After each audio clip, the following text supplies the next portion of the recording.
You know, Ruslan Provodnikov actually does fight like Rocky. But we're just curious about something. Hey, let's see a close-up of that. Closer.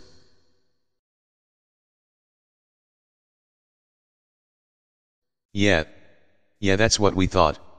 That's why Ruslan doesn't get knocked out. Disconnecting those electro signals to a fighter's body by rattling the brain can only occur if you actually have one. It's funny though. The punishment this guy can take is amazing. And we're sending a 10 players holler out to Boricua 9071 on this one. Now if by chance any of you missed the fight, have no fear. We'll do a quick reenactment of the fight for you. The brother in the footage will be playing the part of Lucas. Ruslan just doesn't stop coming. You think the guy's out of the fight, and all of a sudden, Matthysse landed the left jabs, not the hard straight right hand.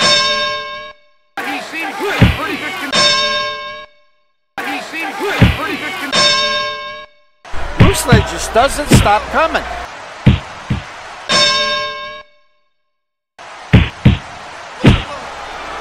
Provodnikov's mask, or face, a grotesque mask.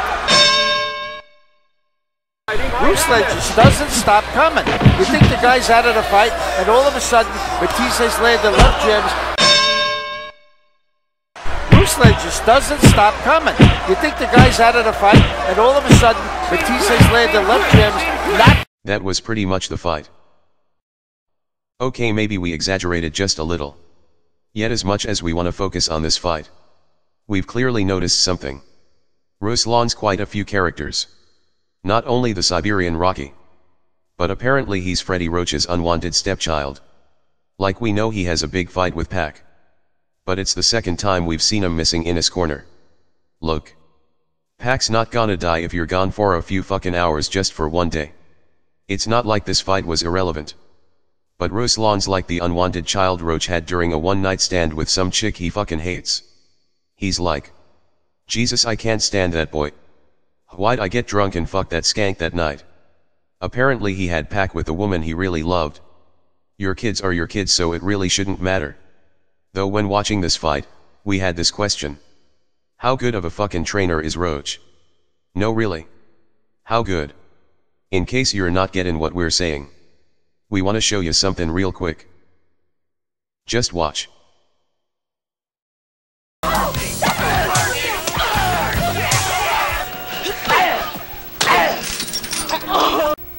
Hey, you ever taught anyone? What are we gonna do here? Start training. I promise teach karate. That's my part. You promise learn.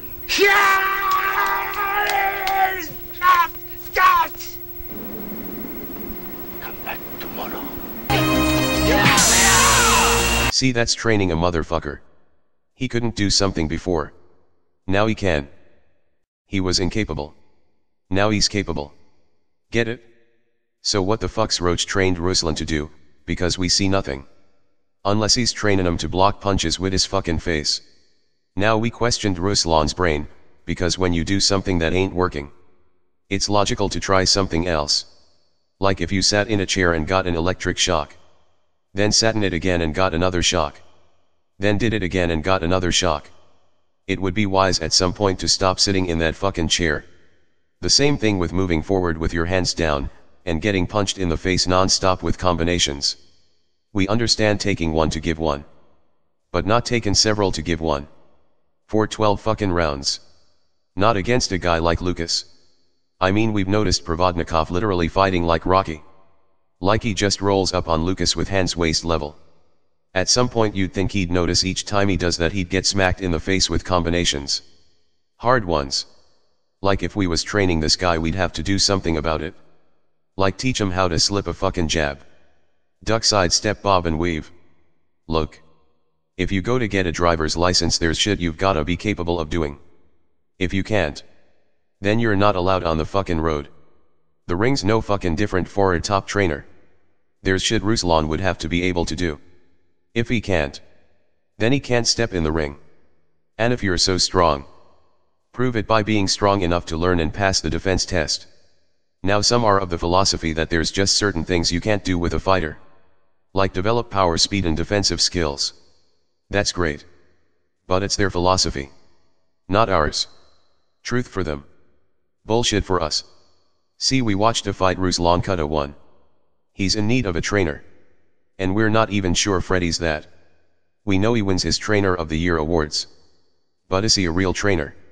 Or a maintenance man? See, we're not trying to crack on Roach because we like the guy. And we think he's great with Pac. But like the clips we just showed, an elite trainer can build fighters from scratch. Take a guy that's nothing and make him something. How many trainers actually do that these days? Pac was already a great fighter when he met Roach. Roach didn't take some Danielson and make him good. He looked at Pac and said, wow, he's good, fast and hits hard. He didn't make him that from the ground up. Basically he took what was previously created by others, and polished up an already made product. What a maintenance man does. And he's good at it. We're not hating.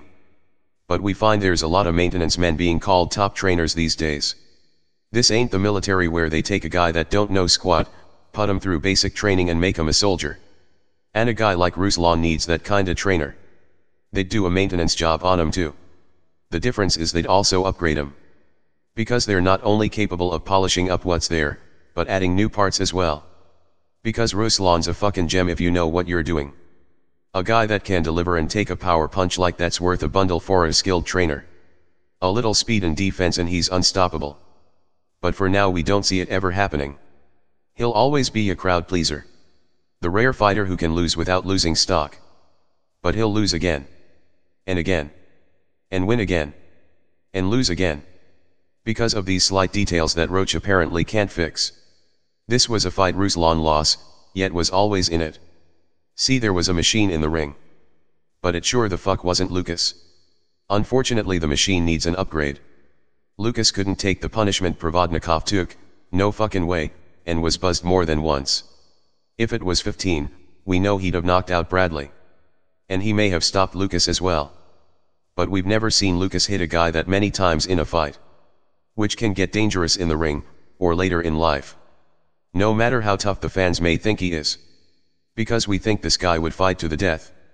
And when the only advice your corner has for you is saying, show me you don't want us to stop this fight. Then you need a new fucking corner. Because eventually even a machine breaks. See, zombies know nothing of defense. They only want to eat. You can smack 'em, slap 'em and shoot 'em. They'll keep coming forward drooling while dreaming of eating your brains. That's how this guy fights. The zombie's brain is dead. His isn't. He ain't dumb. But he needs a thinker to help tap the thinker in him. Someone in his corner who can tell him he needs to step to the right, then forward, feint and hook. Not show me you wanna be in this fight. What kinda stupid fucking intellectual advice is that? And you know, we never liked this guy for training sluggers. But he might be exactly what he needs. As for Lucas, we wish he'd stop spitting in the fucking ring. Before we change his name to Lucas the Spit Matthysse. Save it for the fucking bucket. Other than that he was good. And he fought a smart fight. Seemed to be his most dangerous. And he was buzzed.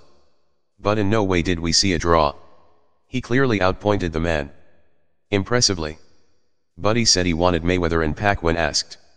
Why the fuck these guys do this baffles us. They're obsessed with two motherfuckers. Mayweather and Pac became Mayweather and Pac by beating motherfuckers. Or talking big shit.